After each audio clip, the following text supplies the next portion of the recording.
Assalamu alaikum. I'm Dr. Irfan Ahmed Chaudhary. I'm consultant orthopedic surgeon working in Mayo Hospital, Lahore. So today's video is the second part of the video that I posted earlier regarding the case list and sample cases of short or long case for candidates who are going to appear in FCPS Part 2 orthopedic surgery post-COVID time.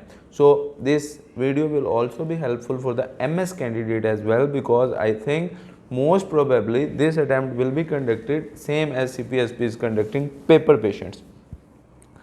Well, before starting the second part of this video, I hope you all have got the email from CPSP. I told you in my video almost 3 weeks ago that CPSP will send all an email which will cover the pattern, and this is all due to the respected faculty of orthopedic surgery of CPSP and our CPSP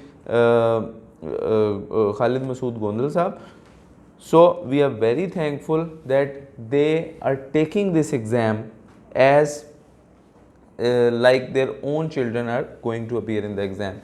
So as now the things are clear a lot, because now you know that how the exam is going to be conducted, how the long case is going to be conducted. In the part 1 before this email, as I told you people, it is exactly the same.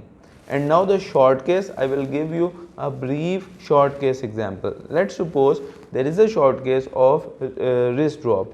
So what you will be given, you will be shown a slide by one examiner. He will tell you this is a patient, this is the picture. Now ask the patient questions. As previously in short case you were allowed, every candidate was allowed to ask 2 questions.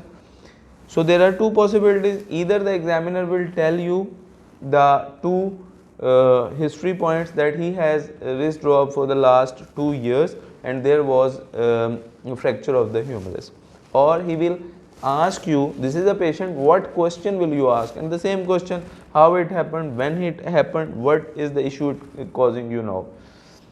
And one thing I want to tell you, that in all these situations, one thing candidates are missing.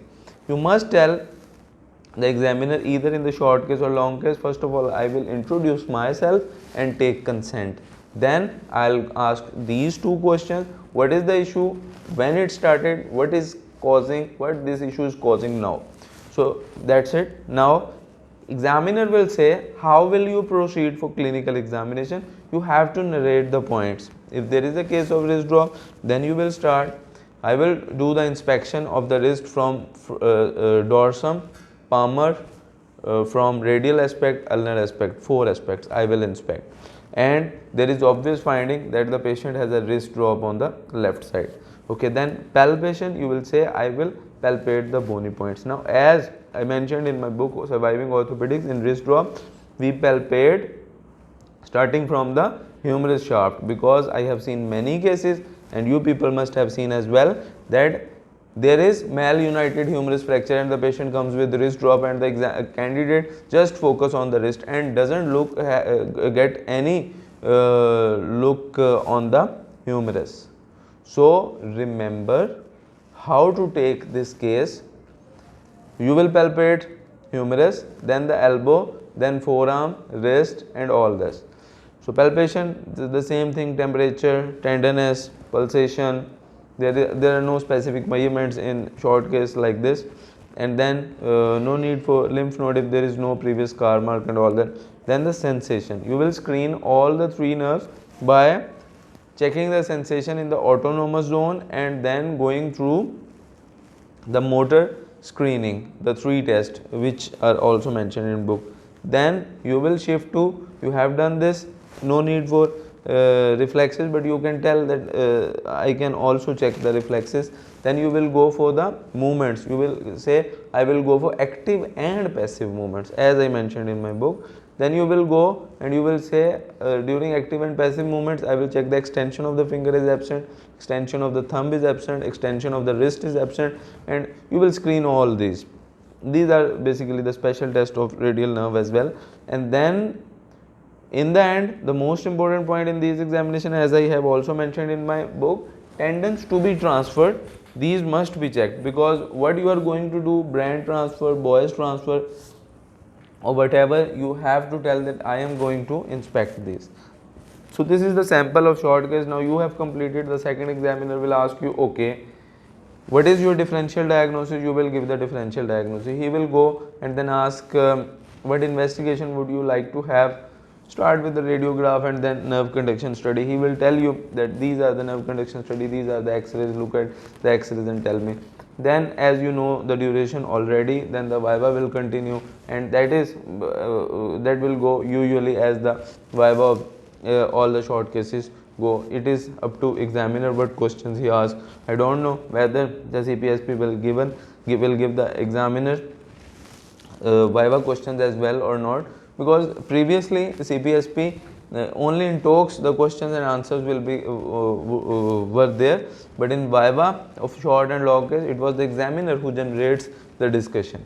So this is all what is this exam about, and I feel that with every passing day exam orientation is getting more and more clear, and I feel that this exam pattern is easy to pass this time. I wish and I hope that all of you inshallah ta'ala will pass. Now the remaining part of the video, the cases which were left in shoulder, you must starting from the shoulder, you must have done the case of shoulder instability,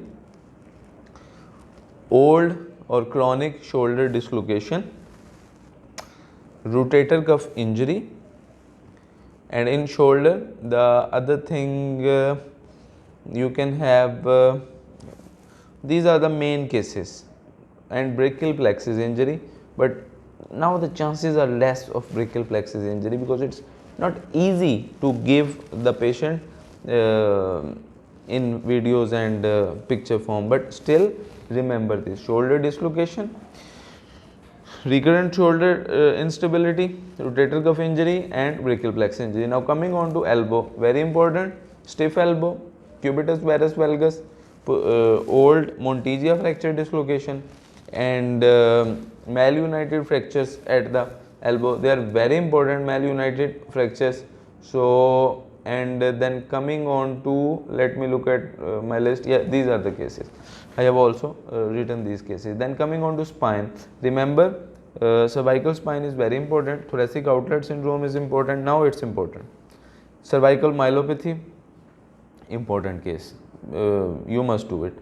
Then coming on to thoracolumbar spine, so disc prolapse, TB spine, scoliosis, kyphosis, these are the cases. Kyphosis and TB spine they will cover together. So these are the cases, and viva must be prepared accurately.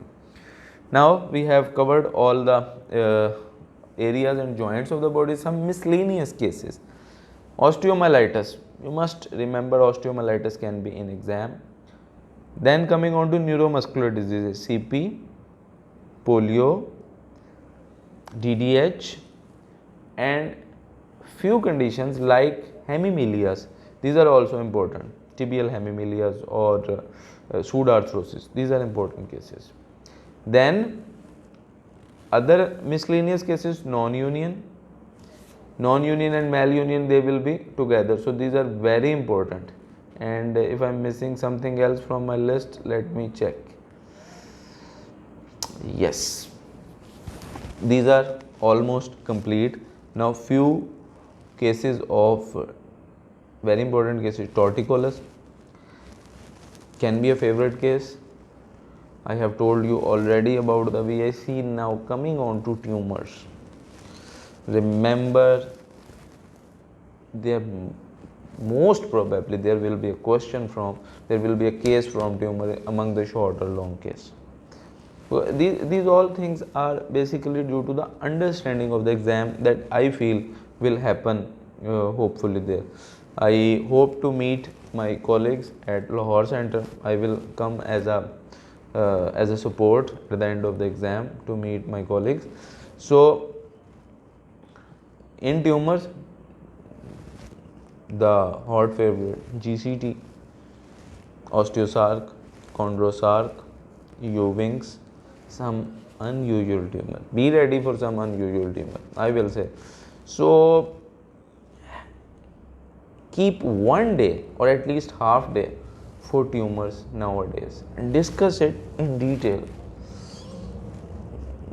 I mean, I feel that even adamantinoma or non-ossifying fibroma, that can also appear in the exam now. These are those cases that were difficult to be in exam previously, but now they can appear. So my advice is, don't take these tumors light. Kindly give them enough time. So at the end, I would like to say, if you haven't subscribed my channel, kindly subscribe, and till now if you haven't liked the video, go to the like button and like my video. So thank you so much. I hope that this video will serve the purpose, and in the end I wish you all best of luck. Inshallah Taala you will pass. I think this would be the second last or second last video before your exam. I may upload a video of talks, and after that there may be no academic video for this session from my side. So I hope that Inshallah Taala you all will pass. I have tried to contribute from my end. I know that due to COVID many things were left from my side. I covered many sections, but many were left. But this was all due to COVID, not because of me. But still, I feel that I have contributed something this time. And just remember me in prayers, and may Allah bless you all. Thank you so much.